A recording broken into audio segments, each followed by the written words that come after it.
பழனி முருகன் கைத்தண்டத்தில் அமர்ந்திருக்கும் கிளியின் ரகசியம் தெரியுமா? முருகனின் அறுபடை வீடுகளில் பழனி மிகவும் சிறப்பு வாய்ந்தது. இத்தலத்தில் அருள் பாலிக்கும் முருகனின் கைத்தண்டத்தில் அப்படின்னு ஒரு கிளி அமர்ந்திருக்கும்.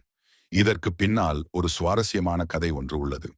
முருகனின் தீவிர பக்தரான அருணகிரிநாதரின் மீது பொறாமை கொண்ட சம்பத்தாண்டான் என்ற புலவன் அருணகிரிநாதரை பழிவாங்க ஒரு சூழ்ச்சி செய்தான். திருவண்ணாமலை மன்னரின் மூலம் அருணகிரிநாதரை தேவலோகம் அனுப்பி பாரிஜாத மலரை பறித்து வரச் செய்தான். மன்னரின் கட்டளையை ஏற்ற அருணகிரிநாதர் தன்னுடைய உயிரை ஒரு கிளியின் மீது செலுத்தி தன்னுடைய உடலை கோவிலின் கோபுரத்தில் விட்டு தேவலோகம் பறந்தார். இதனை சாதாரணமாக்கிக் கொண்ட சம்பத்தாண்டவர் அவருடைய உடலை தகனம் செய்தான். மலருடன் திரும்பிய அருணகிரிநாதர் உடல் இல்லாமல் திகைத்தார்.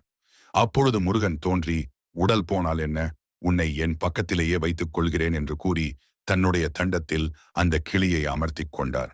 அன்றிலிருந்து பழனி முருகனின் தண்டத்தில் அருணகிரிநாதர் கிளியாக பக்தர்களுக்கு காட்சி தருகிறார்.